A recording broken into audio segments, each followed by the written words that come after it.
You've taken everything from us. You can't give it back.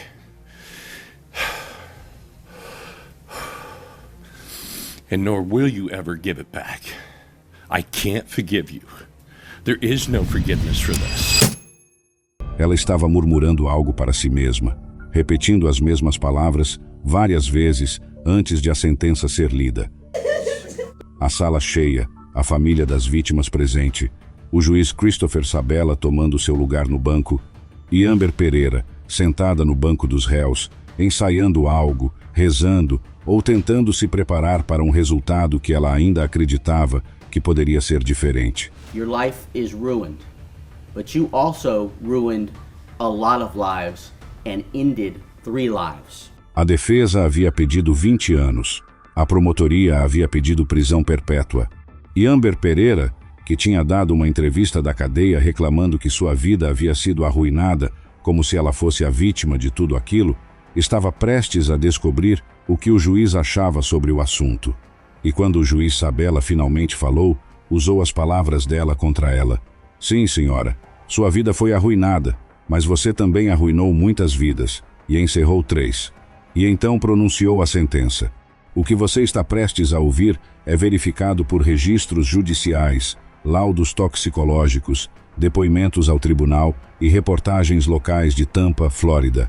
É a história de uma tarde de agosto de 2017 que destruiu uma família inteira e do que aconteceu nos anos seguintes, dentro e fora do tribunal, que revelou quem Amber Pereira realmente era. Escreve nos comentários agora o seu nome e a cidade onde você está. Adoro saber quem está aqui. E se ainda não é inscrito, aperta o botão agora. Toda semana tem um caso novo e você não vai querer perder. Agora vamos ao começo. Em 10 de agosto de 2017, era uma quinta-feira normal em Tampa, Flórida, começo do ano escolar. Início de mais uma tarde de tráfego na Leroy Selmon Expressway, a via expressa elevada que corta o sul de Tampa e que no começo da noite enchia de motoristas saindo do trabalho. Luiz Felipac tinha 41 anos. Dirigia um Hyundai branco em direção ao leste com a esposa Rita, 29 anos, e a filha deles, Georgia, 8 anos. Georgia havia terminado o primeiro dia de aula naquele dia. Tinha uma caderneta nova. Estava indo para casa com os pais depois de um dia que, para qualquer criança de 8 anos, seria grande o suficiente para contar antes de dormir. No banco traseiro, com o primeiro dia de escola recém-terminado, Amber Pereira tinha 29 anos. Era paralegal, morava em Brandon, na área metropolitana de Tampa. Naquela tarde, estava na Selmon Expressway no horário de pico, dirigindo no sentido leste. Antes de continuar, preciso que você guarde 2 números na cabeça. O limite de velocidade na Selmon Expressway naquele trecho, cerca de 140 km por hora. A velocidade que Amber Pereira estava quando colidiu, mais de 190 km por hora. 50 km por hora acima do limite, no horário de pico, numa quinta-feira. O impacto quando o carro de Pereira atingiu o Hyundai da família Felipac pela traseira foi de uma força que os investigadores descreveram como catastrófica. O carro branco foi arremessado para fora da pista, cruzou o canteiro de grama e foi diretamente para as pistas no sentido contrário, onde havia carros vindo em alta velocidade. O Hyundai foi atingido por mais 2 veículos. E então pegou fogo. Luiz, Rita e Georgia Felipac morreram dentro do carro em chamas. Mas ainda falta a parte que transformou esse caso de tragédia em crime, a parte que o juiz disse que revelava tudo sobre o caráter de Amber Pereira. Depois do impacto, depois do fogo, depois de 3 pessoas morrerem no carro que ela havia arremessado para a pista contrária, em alta velocidade, Amber Pereira continuou dirigindo. Ela saiu do local, passou pelo fogo, passou pelas pessoas que estavam tentando ajudar e continuou, por 2 quilômetros. Parou somente quando o carro não tinha mais como avançar por causa dos danos que o próprio impacto havia causado ao veículo dela. Foi ali que um motorista que havia seguido o carro dela a encontrou. She asked me if I knew what had happened, and she said she had a seizure. Quando ela abriu a janela e perguntou o que havia acontecido, esse motorista disse que havia um acidente grave ali atrás. Ela disse que havia tido uma convulsão. A polícia chegou minutos depois. Vamos pausar aqui por um momento porque o que aconteceu nas horas seguintes É o segundo crime de Amber Pereira, e é o que o juiz usou para chegar à sentença que chegou. Quando Pereira foi levada ao Tampa General Hospital para exames, amostras de sangue foram coletadas como evidência padrão em casos de acidentes com suspeita de intoxicação. The court will hold Ms. Pereira in detention without bond, pending further hearing, which will be scheduled for Wednesday. Em algum momento daquele processo, Amber Pereira entendeu o que aquelas amostras significavam, entendeu o que os exames iam mostrar e tentou esconder os tubos de sangue. A polícia a encontrou tentando ocultar as amostras. Foi acusada de adulteração de evidências além dos outros crimes. Os exames, quando finalmente foram analisados, revelaram o seguinte: nível de álcool no sangue de 0, 10 acima do limite legal de 0,08, maconha no sistema, mais 2 medicamentos prescritos no organismo Ativan, usado para tratar convulsões e ansiedade, e Lexapro, um antidepressivo. A defesa inicial de Pereira era que havia tido uma convulsão ao volante, uma condição médica que a impediu de controlar o veículo. A avó de Amber havia dito à imprensa que a neta sofria de convulsões e que provavelmente era isso que havia acontecido. Mas havia um problema com essa versão.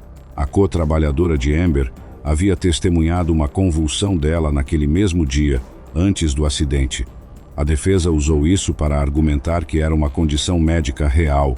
A promotoria usou isso para argumentar outra coisa. Se Amber havia tido uma convulsão naquele dia pela manhã, no trabalho, e mesmo assim tinha dirigido mais tarde, ela havia feito uma escolha. Uma escolha de colocar um veículo em movimento sabendo que seu corpo estava falhando. She poses a grave threat of harm to the community if she is released again. E quando o juiz da audiência de fiança soube que Amber estava tendo convulsões praticamente todos os dias, disse algo que ficou gravado. Não sei o que é pior, se você estava tão prejudicada que não conseguia julgar se deveria dirigir, ou se estava completamente sóbria e tinha uma convulsão todo dia e mesmo assim escolhia entrar num carro. Honestamente, não sei qual dos dois é pior. Don't know which one is worse. If you're so impaired that you can't make the a correct judgment as to whether or not to drive based on your impairment, or you're stone cold sober and you have a seizure every single day, and yet you still choose to get in a car and drive. I honestly don't know which one is worse. Amber Pereira ficou presa sem fiança enquanto aguardava o julgamento. Agora preciso falar sobre 3 pessoas que precisam existir nessa história como mais do que nomes numa sentença. Luiz Felipac tinha 41 anos. Rita, a esposa, tinha 29. Geórgia tinha 8. Geórgia havia terminado o primeiro dia de escola naquele dia. Um detetive policial descreveu ao tribunal ter encontrado na cena do acidente, entre os destroços do carro incendiado, uma caderneta escolar. Era dela. O avô materno de Geórgia, pai de Rita, foi ao tribunal para falar sobre o que havia sido tirado da família. Começou a falar, chegou até certo ponto, e então parou. Vocês tiraram tudo de nós, disse ao tribunal. Não podem devolver, e nunca vão devolver. Não consigo perdoar. Não existe perdão para isso. You've taken everything from us. You can't give it back.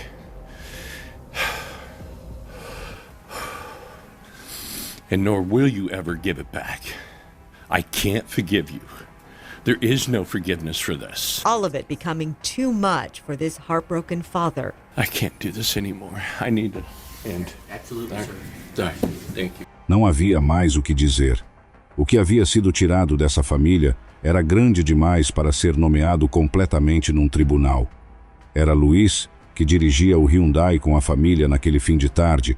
Era Rita, de 29 anos, que deveria ter tido décadas de vida pela frente. E era Geórgia, 8 anos, com uma caderneta nova de primeiro dia de escola, que foi encontrada carbonizada na cena de um acidente que ela não havia causado, não havia pedido, e não havia tido nenhuma possibilidade de evitar. Havia uma quarta pessoa que também estava no acidente naquela tarde. Tracy Kelly estava dirigindo um Jeep azul, indo para a academia depois do trabalho, quando o carro da família Felipac foi arremessado para a pista contrária e colidiu com ela. Tracy sobreviveu. Mas o que ela disse ao tribunal sobre essa sobrevivência é o tipo de depoimento que não sai da cabeça. Disse que acorda várias vezes por noite, com dor e com pesadelos. e que os pesadelos têm um tema específico: ser deixada na cena do acidente enquanto Amber Pereira fugia.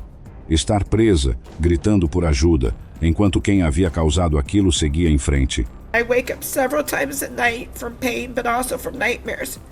My nightmares include being left at the scene, abandoned at the scene, screaming for help when you weren't there. Disse que toma doses pesadas de medicamentos diariamente: oxicodona, morfina, gabapentina, entre outros, e que esses medicamentos não acabam com a dor, apenas a impedem de gritar e ir ao hospital.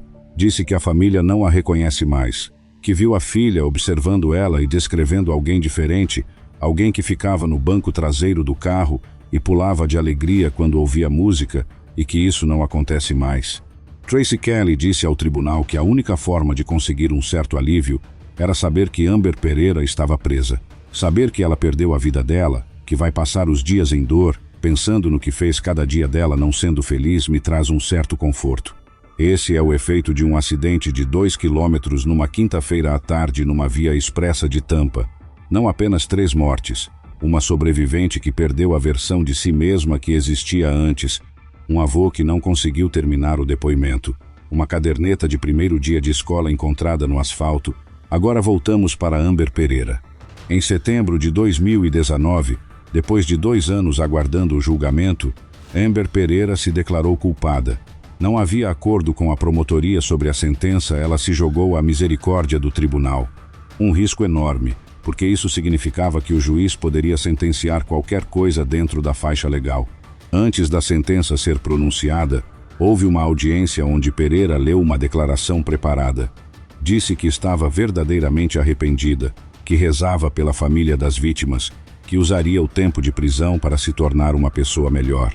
A família das vítimas havia reclamado durante anos que Pereira não parecia arrependida, que nas audiências anteriores ela mostrava pouca emoção enquanto ouviam as descrições do acidente, que o choro que aparecia era choro por ela mesma, não pelo que havia causado.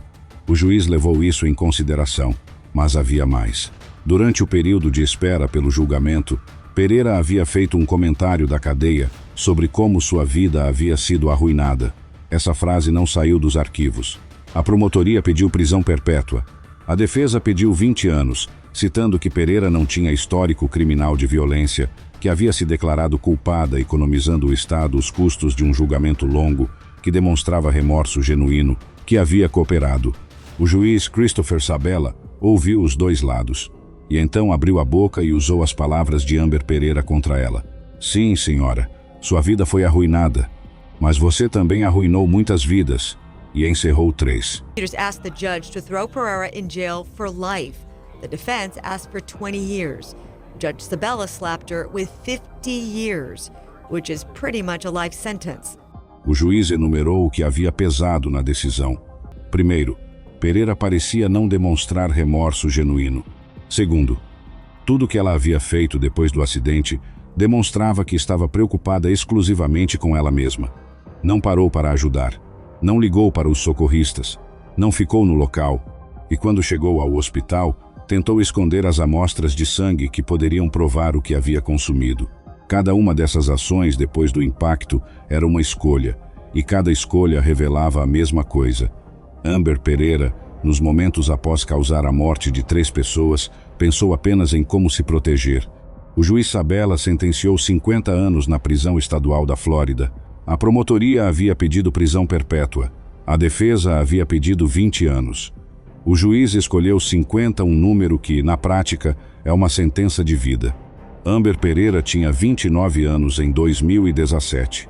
Com 50 anos de prisão, a data projetada de saída é 2045. Ela terá 57 anos, no mínimo. Tracy Kelly disse ao tribunal, após a sentença, que a notícia trazia um tipo específico de alívio. Saber que ela perdeu a vida, que vai passar os dias em dor, o mesmo tipo de dor permanente que Tracy carrega desde aquela quinta-feira de agosto. Knowing that she has now lost her life and that she will spend her days in pain, just her not being happy every day brings joy to me. A caderneta de Georgia Felipak foi encontrada na cena do acidente. Ela havia terminado o primeiro dia de escola daquele ano. Amber Pereira dirigia a mais de 190 km por hora quando colidiu com o carro da família. Depois do impacto, continuou por 2 quilômetros. Depois tentou esconder as provas no hospital. E depois da cadeia reclamou que sua vida havia sido arruinada. O juiz ouviu tudo isso e respondeu: 50 anos. Não existe sentença que devolva Luiz, Rita ou Georgia Felipak. Não existe decisão judicial que desfaça o que Tracy Kelly perdeu. Não existe número de anos de prisão que faça a caderneta de primeiro dia de escola de Georgia fazer sentido como o último objeto de uma criança de 8 anos. O que existe é o que restou. Uma família sem pai, mãe e filha. Uma sobrevivente que acorda à noite com dor e pesadelos sobre ser abandonada na cena. Um avô que começou a falar num tribunal e não conseguiu terminar. E Amber Pereira, com 50 anos de prisão, e a frase do juiz ecoando na sala vazia depois que todo mundo foi embora. Sua vida foi arruinada, mas você também arruinou muitas vidas e encerrou 3. Se você chegou até o final desse caso, me conta nos comentários. O que mais ficou com você nessa história? A caderneta de Georgia encontrada na cena? A frase do avô que não conseguiu terminar o depoimento? O comentário de Amber da cadeia dizendo que sua vida havia sido arruinada e o juiz usando exatamente essa frase contra ela? Ou o fato de que Tracy Kelly acorda toda noite com pesadelos de ser abandonada na cena enquanto Amber fugia? Inscreve no canal se ainda não fez isso. Toda semana tem um caso novo aqui. A gente se vê no próximo expediente.